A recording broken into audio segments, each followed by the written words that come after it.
Quenton Owens sank deeper into his leather chair, the weight of growing discontent pressing heavier than the stack of customer complaints sprawled across his polished mahogany desk. 7 years ago, he'd rescued this fast food chain from the brink of collapse. 14 locations, each reborn under his relentless ambition and strategic brilliance. What had once been a struggling business had become a shining example of turnaround success.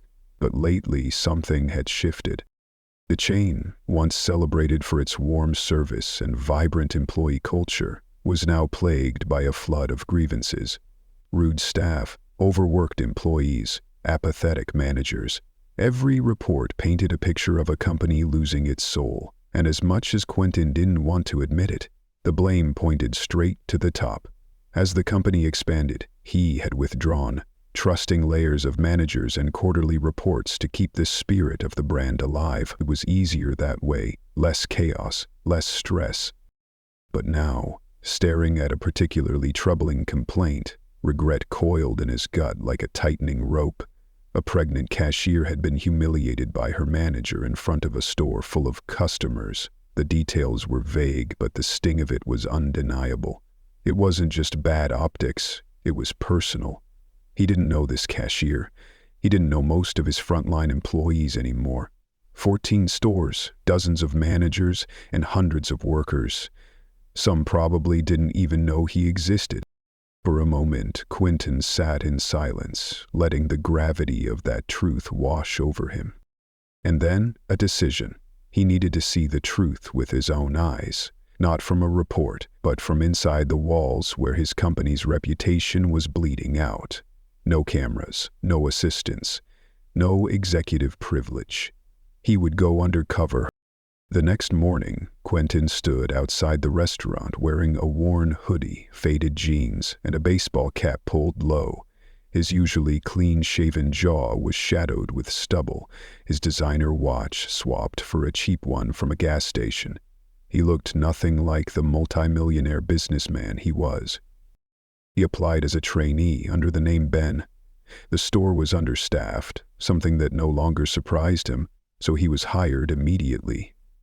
The second he stepped inside, the shift in atmosphere was palpable. The fluorescent lights flickered above tired eyes and weary bodies. Employees moved like ghosts, their energy drained, their spirits heavy. Customers waited too long for food, and the tension in the air was thick enough to cut.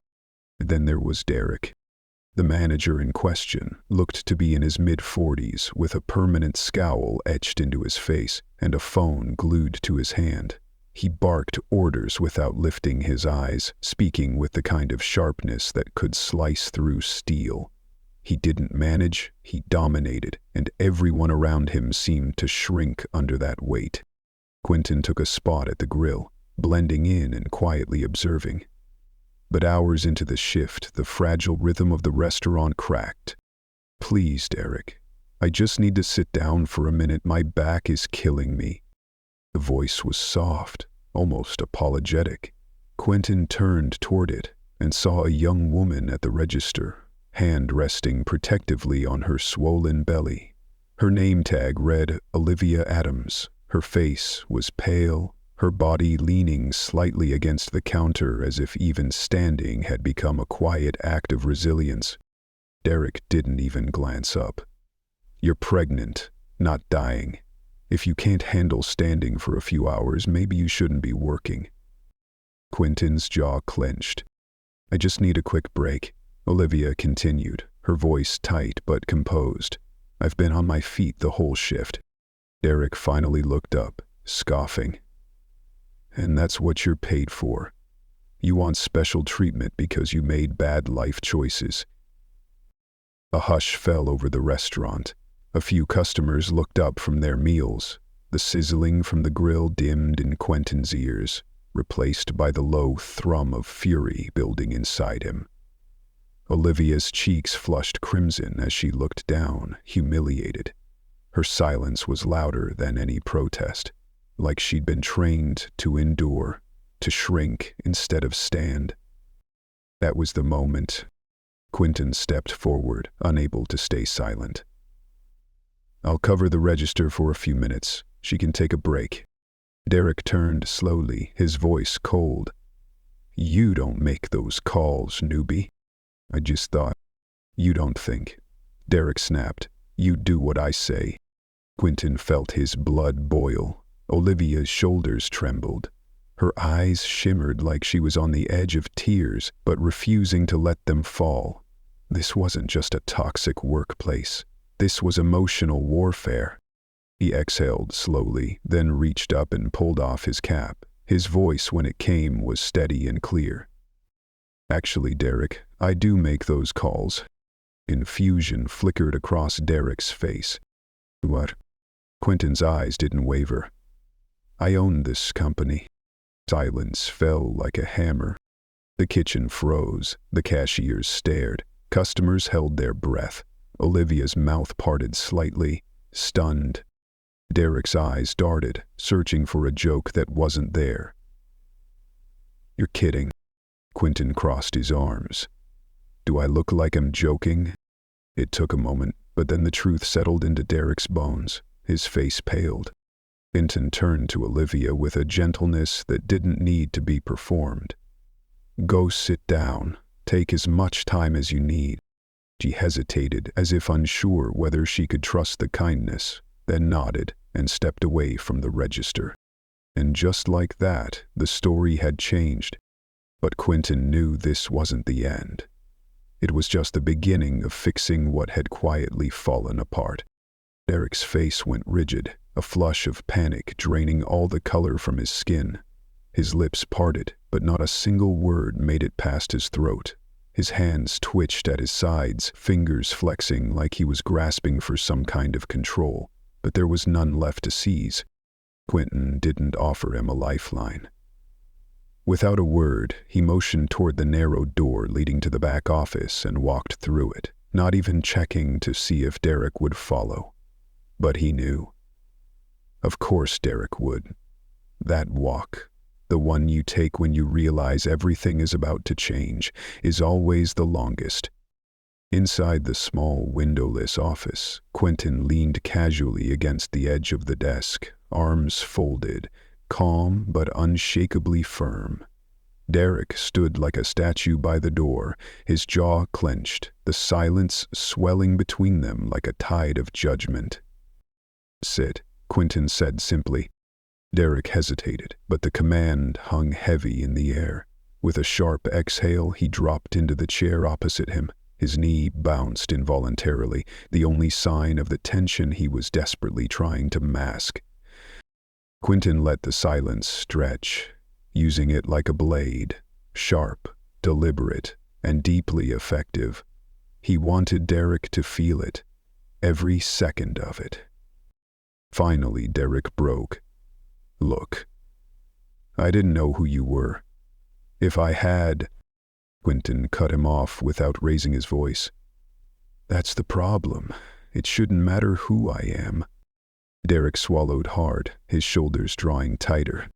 "I came here undercover because the complaints from this location have been stacking up," Quenton continued, his tone like ice over fire. "And now I understand exactly why. You've created a workplace built on fear and fatigue. The employees are walking zombies, the customers are frustrated, and you treat people like they're disposable." Derek's jaw twitched, his lips tightening into a thin defensive line. "You humiliated Olivia in front of an entire restaurant," Quenton added, his voice edged with barely contained anger, "for asking for the most basic human accommodation. And let's not pretend this was the first time. I've seen enough already." Derek exhaled, frustrated. "This is a fast-paced job. If they can't handle pressure, they shouldn't be here." "No," Quenton replied, his voice low but resolute. "Leadership isn't about pushing people until they break. It's about empowering them to thrive. You're not leading, you're controlling, and there's a world of difference between the two." Derek's eyes narrowed. "So what now? You gonna fire me?" Quenton didn't answer immediately. He studied the man across from him. Tight fists, flickering eyes, simmering resentment. "I should," he said finally. Derek stiffened, his entire body coiled like a spring. "But first," Quenton said, his voice softening just slightly, "I want to understand. Why do you treat your staff this way? What do you get out of it?" Derek stared down at the desk. The silence returned, but this time it felt heavier, like something waiting to break. Then, in a breath barely more than a whisper, he muttered, "This store's a mess." He looked up, eyes dark and tired. "We're always short-staffed. People quit constantly, and corporate takes forever to fill the gaps. So yeah, I push them, because if I don't, everything falls apart." Quenton leaned in slightly. "That doesn't justify cruelty. You had choices in how you responded." "They don't respect me," Derek snapped. "They don't care. They show up late, do the bare minimum, and expect to be coddled. If I don't stay on them, the whole place crumbles." Quenton's expression didn't change. "And why do you think they quit so often?" For the first time, something flickered in Derek's eyes. A crack, a sliver of recognition. Guilt, maybe, but it was gone before it could settle. "You think you're holding this place together," Quenton said, "but you're the reason it's falling apart." Derek didn't speak. He couldn't. "I'll review everything before I make a final decision," Quenton said, rising to his feet. "But as of now, you're suspended." Derek jerked upright, his voice sharp. "I need time to assess the situation thoroughly. Until then, you're done here." Derek's mouth tightened, his pride bruised, his power gone. But he didn't argue. He stood abruptly and left the room, his footsteps heavy as he disappeared down the hallway. Quenton followed a moment later, stepping back into the restaurant. The hush that had fallen earlier still lingered, like static in the air. He spotted Olivia seated in a booth near the window, her hands gently resting on her belly. She looked up as he approached, a flicker of uncertainty in her eyes. "Are you okay?" he asked gently. She hesitated, then nodded slowly. "I'm just surprised. I didn't think anyone would stand up for me." Quenton sat across from her. "No one should ever feel unsafe or invisible at work." Her voice wavered slightly. "Derek's been like this since I started.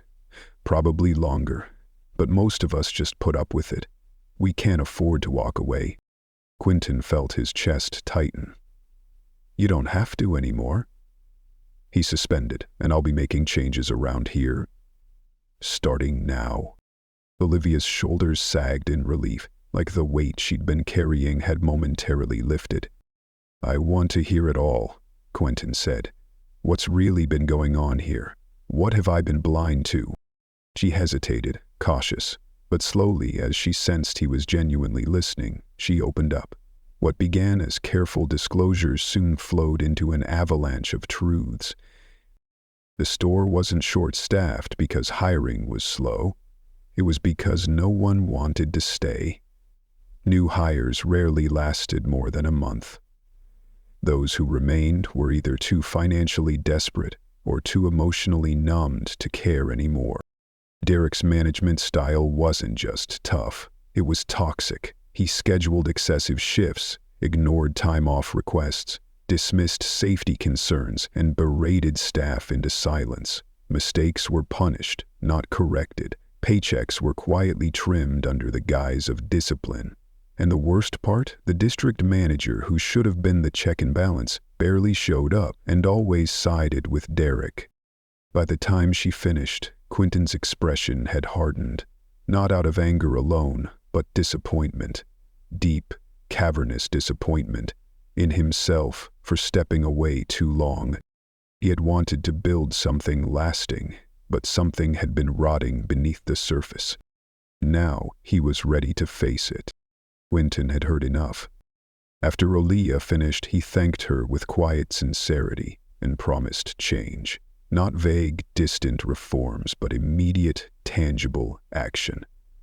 As she remained seated, finally allowed a moment of rest, Quenton stepped back into the kitchen. The energy had shifted. Derek's absence was a relief that didn't need words. The tension that had gripped the space like a vice was beginning to loosen, but it hadn't yet lifted. The exhaustion still clung to the staff like sweat. Quenton observed silently for a moment, watching the way the employees moved, slightly more at ease, but still carrying the weight of chronic neglect.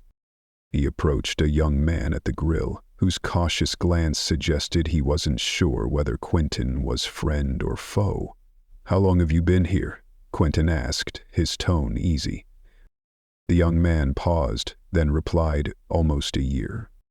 That number struck Quenton more than he expected. According to Olivia, that made him practically a veteran. "Will you stay?" he asked gently. The young man hesitated, eyes flicking to the friar like he was trying to avoid saying too much. But then, in a low voice, he confessed, "I couldn't afford to leave. Got bills. No other job lined up. I've looked, but nothing's hiring around here. I don't have the time or the money to wait for something better." Quenton's chest tightened. These weren't lazy kids. These were survivors. "What would make it better?" he asked.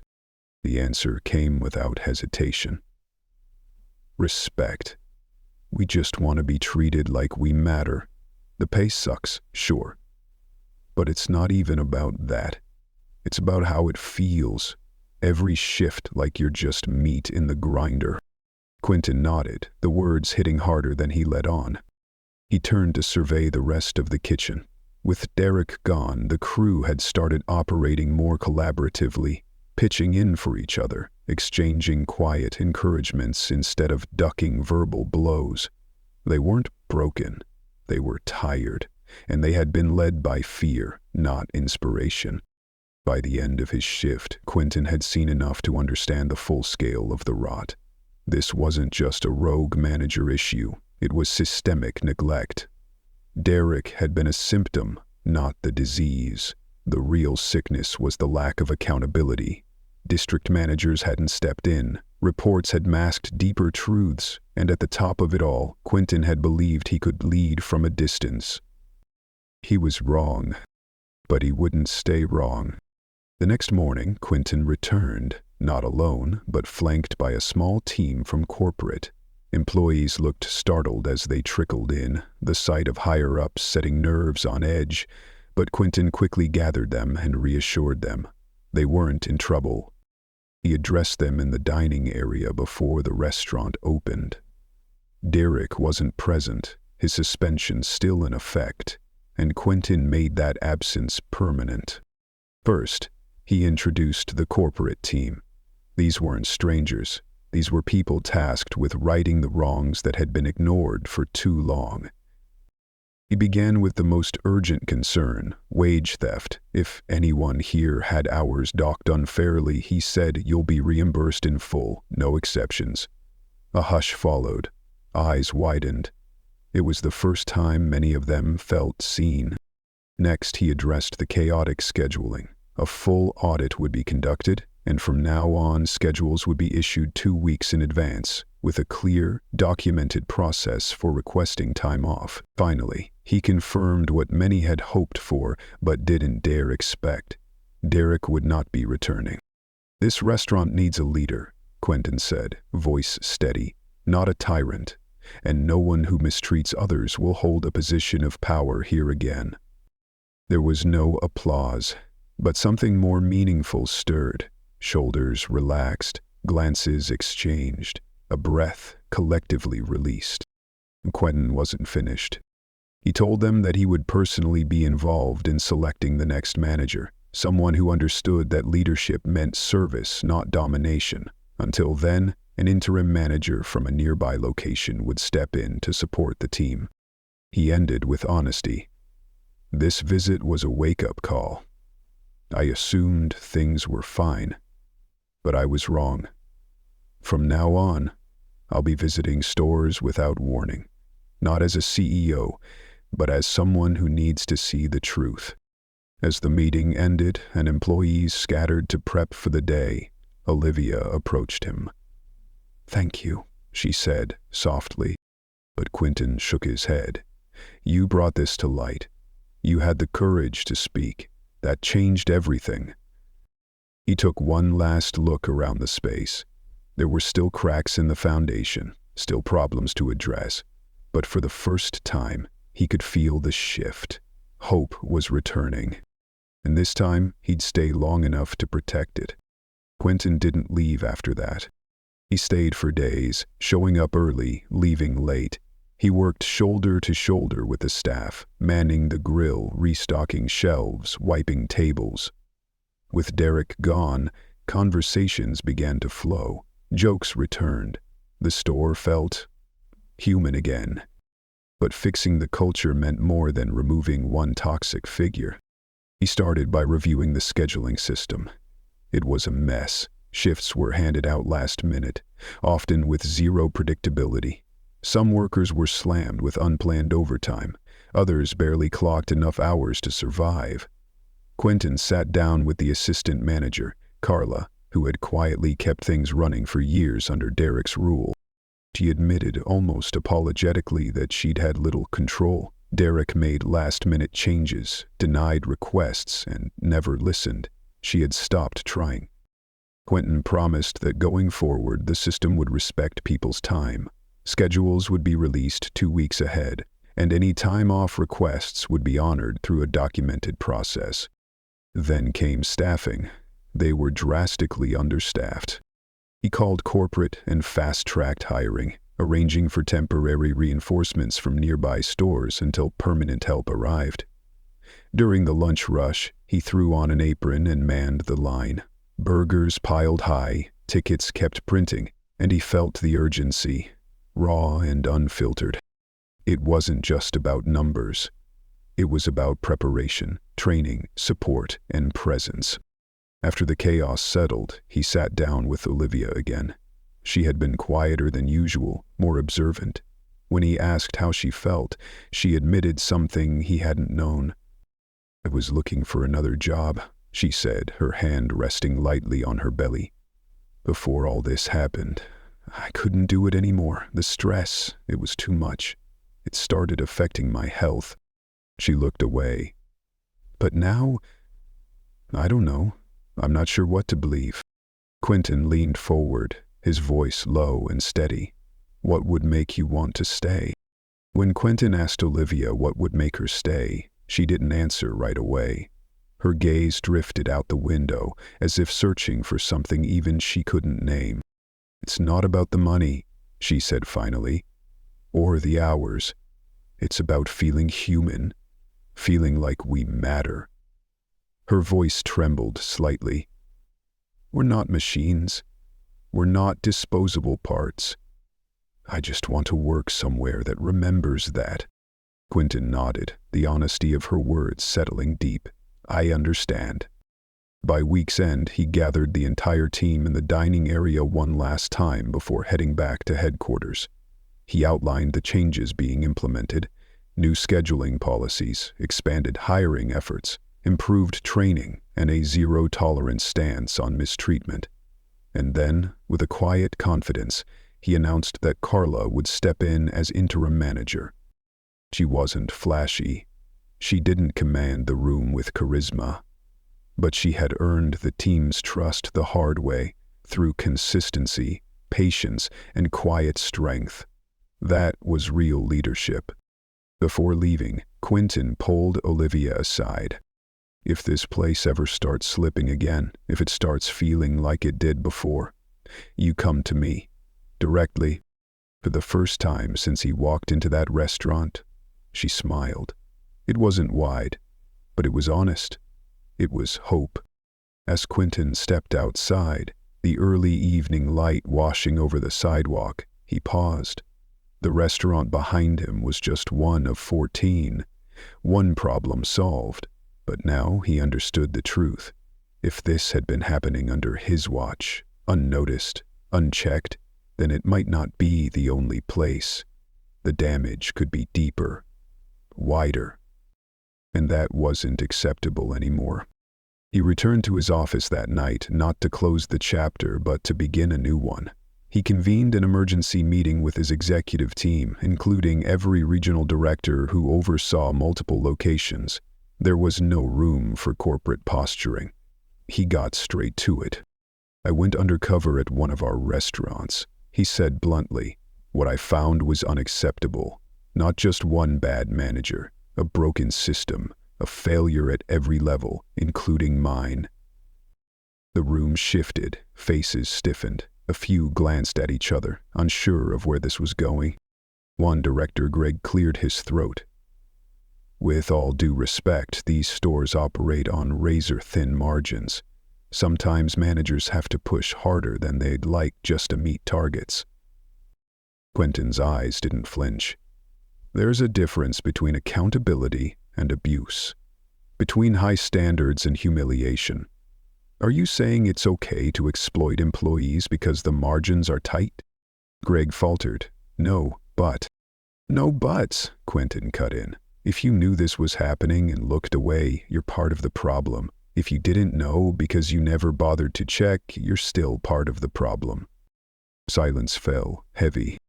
Lisa, another director, leaned forward, her voice more reflective. "I didn't know things were that bad. But I can't say I'm surprised. We rely on managers to report problems. But if they're the ones causing them..." "Exactly," Quenton said. "So that stops now. Effective immediately, we launch a company-wide review.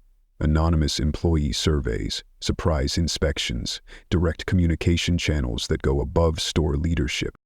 Greg looked uneasy. "That's going to cause major disruption."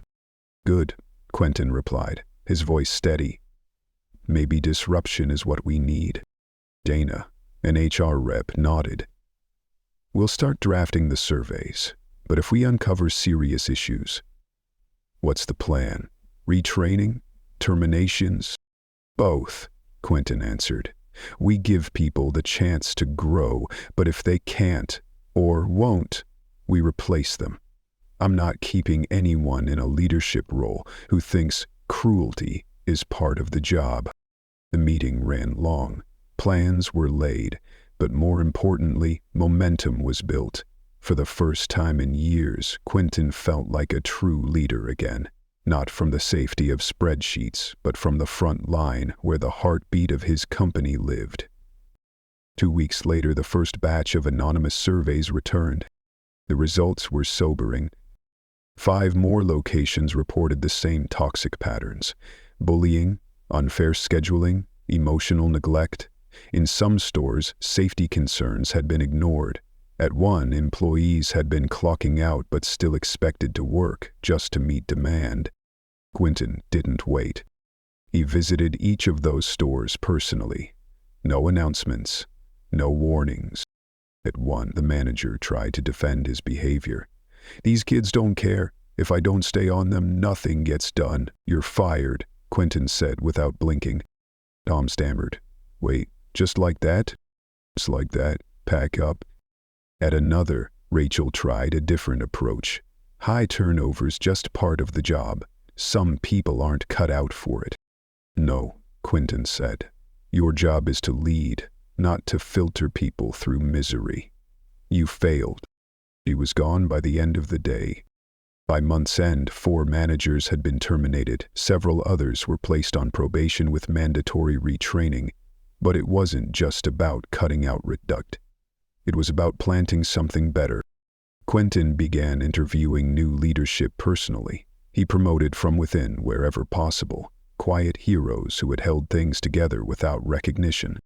At one store, he met Marcus, a shift supervisor who had been propping up his team beneath an incompetent manager. Quenton offered him the role. Marcus blinked. "I've never been a manager before." "You already are," Quenton said. "You just never had the title or the pay. That changes now." By quarter's end, something incredible happened. Employee satisfaction soared, turnover plummeted, customers noticed. The energy inside the stores shifted: faster service, fewer mistakes, warmer smiles. People stopped surviving shifts and started taking pride again. But Quenton wasn't done. He continued showing up unannounced, kept the direct reporting line open and active. Every employee at every location had a voice now. One afternoon, he returned to the place where it all began. The first restaurant. Olivia was still there, now the lead cashier. She saw him and smiled, not just with her mouth, but with her whole face. "How's it going?" he asked. She smiled wider. "Schedules are fair, new hires stay longer, people speak up, and they're heard."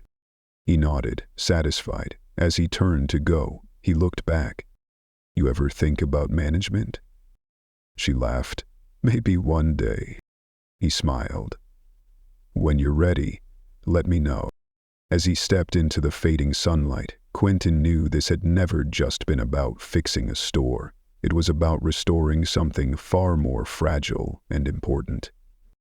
Dignity. And this time, no one would be allowed to take it away again.